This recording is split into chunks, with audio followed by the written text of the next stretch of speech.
Hello, I'm Natasha Reardon and it's a pleasure to welcome you to St Martin in the Fields here in central London. Tonight we're about to record the final concert in our Fresh Horizons series and we are going out on a real high. It's the Chineke Chamber Ensemble. Ahead of their concert, I'm joined by three members of the ensemble to find out more about what's on the programme. The violist Clifton Harrison, pianist Caroline Jaya-Ratnam, and the double bassist and founder of Chineke, Chichi Nwanoku.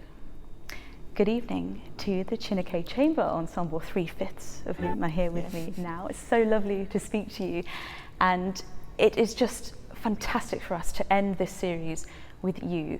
Such a sparkling, vibrant, incredible ensemble, so thank you so much for taking part. It's great. Yeah, it's lovely to meet you all as well.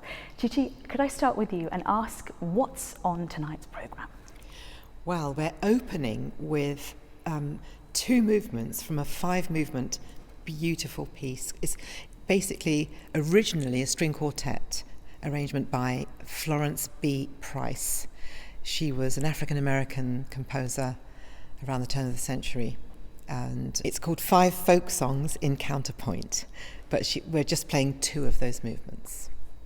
And 2 of those movements that you've chosen tonight, they are really good examples of the polar ends of Price's writing. You have the first one, which is quite hymn-like, and the second, which is really jolly. Could you just give me a little description of both of these pieces? Yes, well, I think many people will recognise, especially the first one, from the song Drink to Me Only with Thine Eyes. I remember singing that as a child, and actually Clifton is more of an expert with the second one, which is called Shortening Bread, which is like a dance. Is it related in any way to the juba, or no? No, it's just a dance. It's a dance. Yeah, that everyone knows in the US. Well, at least growing up in the South in America, black people, we would sing it, and we just understand this music. There's many songs like that we know. Shortening Bread is just one that I can't remember when I didn't know it. And there's been a real resurgence in interest in Florence B. Price. And she was working in America in the 1930s, and she had an incredibly successful career that she really grafted for herself. And there's been a sort of renaissance. Why would you say there has been this re-interest in her music? How has this come about? Well, I mean, it's interesting to say that she had an incredibly successful career, because she really suffered actually a lot, and she had to struggle for everything. I mean, her last symphonies, she didn't even ever get to hear them, and she died unexpectedly, suddenly. But she came to prominence because she entered a competition, a symphony competition, the Wanamaker Prize, and I think of it as a sort of blind audition, because she's called Florence Price and she sends her music to be judged at this competition. The prize is that the Chicago Symphony get to play it. So if you can picture a completely all male white orchestra playing a black woman's symphony, and they wouldn't have known who she was. She won the competition. So there's this amazing photo. I've seen the photo of the orchestra playing this piece, and then then she sort of disappears again, and she just has to keep on grafting all the time. But she had that kind of integral kind of grit about her and commitment to what she knew she had to do. She just kept going. She kept writing, which is very important. That's why we have the body of work today. And just the resurgence and the renaissance, as you say, is here because people are waking up to the fact that there are many other avenues and aspects of classical music that are out there that have not yet been fully explored or realized. So and organizations are thinking outside the box for various reasons, most positive, but these reasons prompt looking outside of this box. And Florence Price, unfortunately, currently sits outside of this box. But for us, we love her music. We love playing her music. I mean, her string quartets are phenomenal. Her piano concerto is amazing, and her symphony, everything she wrote, she just kept on going. Her songs, I mean, she just kept going. And where did she put it? She put it in a trunk, didn't she? And it just sat there. I mean, this must have happened to so many composers over the years. Who we're going to find next? And I hate to think that we're discovering someone. It's insane to me to think that we have to discover this. But I'm happy to be in a place where we can perform this music and we can bring it to light. I don't want to use the word discover. We're bringing it to light and informing others.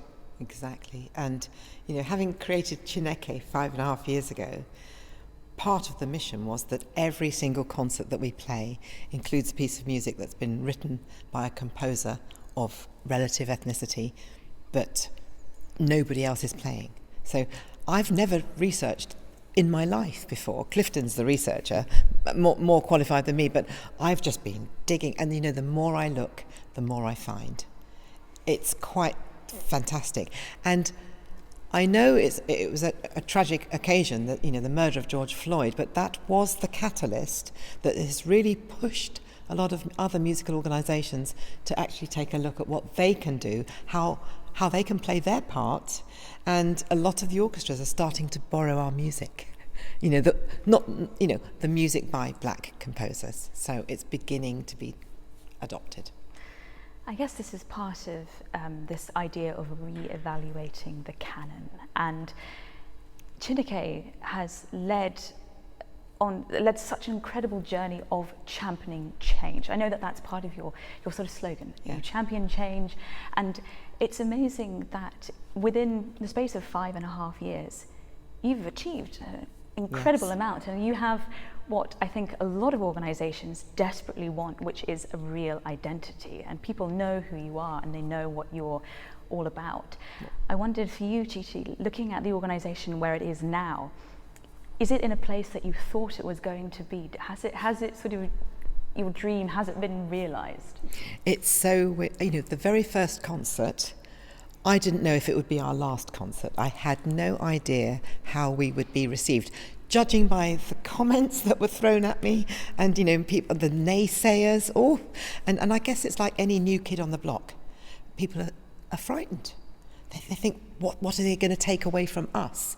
And the more I was asked about this and challenged about it, the more I said, well, we're not here to take anything away. We're here to amplify and bring more to the game, bring more to the table, and represent more people, and come and join us. And I think it's taken a little while because there are still people who would rather we weren't around, because it's highlighted things that have been left out of, not only the canon, but just look on the stages, look at the, staff and boards and repertoire, and when we talk about the great canon, we don't exist in that, and I've thought about it quite a lot. How do the composers get into being in the great canon? Repetition. And every time you turn the radio on, you often hear the same composers day in, day out. People become familiar with that, and that's the canon. So we're encouraging radio stations to play music by Saint-Georges, George Walker, Chevalier, Florence Price, Samuel Coleridge Taylor, etc., William Grant Still, and gradually it's catching on, and we've just got to keep repeating it, getting it into the canon and into schools. Yeah. Anyway, we've got Caroline. Caroline's never played with us before. Well, this will be her debut with us. And Caroline, welcome. That's a hugely exciting event for you tonight, to your debut. How did you come into contact with Chineke? So I'd heard a lot about Chineke, and then I received a phone call from Chichi saying, we've got this trout on this particular evening, might you be available? So. And Clifton told me about Caroline. And my friend Uchenna told me. So we talk to each other. We look out for each other, and if we weren't all at college together, we just don't know each other. We don't work in the same groups, and so we keep on finding each other. Yeah. It's important. So it sounds like Chineke is championing change in so many ways, not just with the repertoire, but in terms of how you're finding people and creating incredible collaborative relationships as well. Would you say, Clifton, were you in the first concert of Chineke? And what's the Chineke environment like? Well, it's just a buzz I've played in most of the London orchestras before, and it's just different. When in the same concert hall too, it felt just completely different. That we weren't sure what was going to happen. We weren't sure what we were doing. Well, we knew what we were doing, what we wanted to present, but we weren't sure what was supposed to happen with this. And such energy came off the stage and reciprocated from the audience. I've never ever. Was that Queen Elizabeth Festival? Queen Elizabeth. Yeah, I've never seen that reaction of anything I've ever done in any of the South Bank Center. And this includes any of the pop stuff that I do too, with louder audiences. This was fantastic. We were playing Beethoven 7. Yeah, we had roar at us and standing up and clap. Everybody People came were dressed up like you're going to church. It was really, really, really wonderful. And it was nice to see such a broad mix of people in the audience, and such a diverse group. And I'm talking ages and religions and creeds and color. All these, really, really nice to see. Because even in America, you don't see that. Well, I don't think anywhere you really see that. So that was the first time for me after playing 30 years in the business, and I see it there 20 years in the business. I'm aging myself.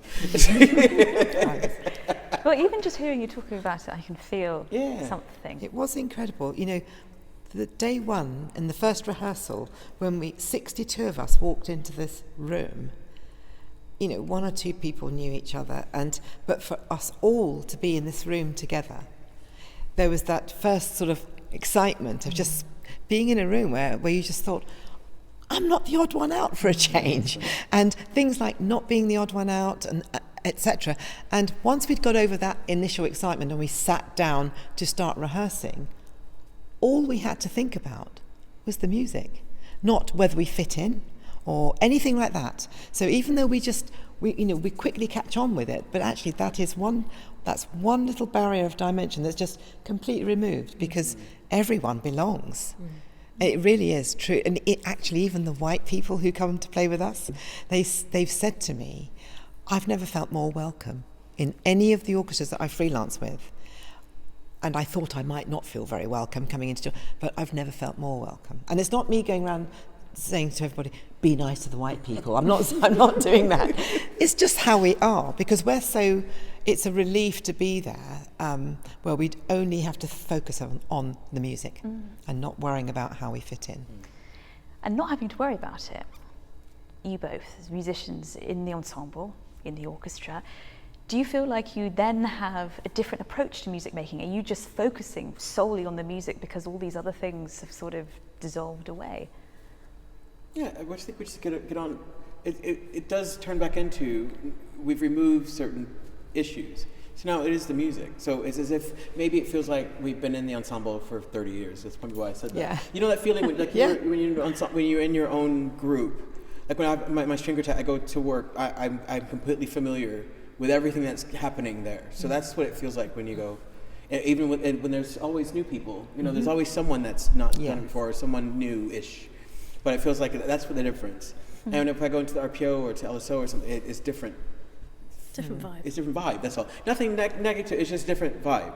Yeah, it's all very nuanced, even though you're doing effectively the same thing. It's a different personality to adapt to each time. I'm really committed to not just opening the door, but holding it open. And I think of Chineke as always evolving, and people said, so can we fix who's in the, can we just fix this? Fix the culture? And I said, well, you can't fix culture. Culture evolves. And if we were to fix the orchestra with just the first batch of people that played, and when we think of all the juniors who've come through, where would they go? And it's so important that they know that they've got somewhere to go to. And what's happened in the conservatoires is that there's a much bigger influx of students going into tertiary education now, coming from ethnic backgrounds, because quite often the ages where people give up their instruments is before going on to music college, because they think they can't see themselves in the industry. Their parents don't want them to go into, a job where they think you won't get any work, you won't be welcome. But now they're being encouraged to do it, and so things have changed. The role models as well. Exactly. So there's a constant sort of, it's like a constant passing on the baton and bringing in every professional Chineke orchestra. When we've got 70 people on the stage, there will be a junior in every single section, because I people who can good enough to play, you know, like Shaku was in the first concert sitting number, you know, he was 16. And his sister and his brother, you know, because they could play. And they all played in the junior orchestra as well, you know, with all the little sisters. And, you know, and we're all pulling each other through. So important. Well, I think that's amazing. You've obviously invested a lot of yourself personally into Yeah, this. look at me, I'm a wreck. Honestly, I've really honestly. No, this will be my legacy. I mean, it's just so important that, you know, I get all kinds of things that people say to me that, oh, well, you know, you're such a hypocrite, accepting the MBE, accepting the OBE. And of course, I had to think very carefully when that letter came through my letterbox. And I think it's really, I had to sort of figure out whether I was going to say yes. And you know how we all talk about wanting to have a seat at the table, because if we don't have a voice around the table, we can't affect decisions or anything like that. So this is part of the journey, to have that seat around the table, to have, and I take that responsibility so seriously. And then when I finally woke up, because, you know, I've been dreaming it for a while, but you can only make a dream come true when you wake up. When the penny dropped and I woke up, I realised I've got to use those gongs to, you know, because it's a place closer to the table to open doors. And that's what I've used it for. Well, what a legacy already. A living legacy. It has to go on. When I'm not here, it has to go on. Well, just quickly moving back to the concert this evening. So, as you've very wisely said, music gets repeated, it gets listened to, it gets into people's brains. Something like Schubert's Piano Quintet is so often heard, and it's a true gem. Oh, yeah. What is it about this music? Why is it so pleasing to listen to? How has Schubert captured this incredible feeling? Start with Caroline. Try and sound intelligent. It's a gorgeous, gorgeous piece, and obviously one of the things Schubert is most famous for is his enormous body of German Lied, his German song. And one of the songs is Die Forelle, which is the trout. And this emerges in the fourth movement, and played beautifully with just a sort of string quartet at first, and then I kind of emerge and say, hey guys, what about me? It's beautiful. It's a beautiful piece. Yeah, it's just the development of it, how it goes from start to finish, and how it just takes you on a journey, and also just all the themes, not just the trout theme. It's so evocative of Schubert, quintessential Schubert. And I've always been a lover of Schubert, especially his string quartets. And this, when I first heard it, I don't remember how old I was, it lived up to what I knew about Schubert's chamber music and his songs. So it's one of the best, most well-written pieces in the canon, in the collective canon. It is. Yeah. I mean, when we all love a good tune, don't we? I think of him as the 18th century Elton John, who wrote a beautiful melody. He writes wonderful songs, beautiful melodies that people will remember and want to sing. And Schubert, I think he was only in his 20s. He'd written about 700 kind of hits, you know, really great melodies, really great songs. And I think that song aspect of it is what has made it such a, you know, it's a, what's the word? It's timeless. It will never grow old. It will never get boring. It's just timeless. Yeah. Well, it was just so beautiful to hear you rehearsing earlier, and we can't wait to hear the concert tonight. And it's such a privilege to have you here to close this series that has, well, it's kept music going, and it's wonderful to be able to work with the Chineke Chamber Ensemble. So thank you so much for joining me, and we can't wait to hear your concert tonight. Thank you very much.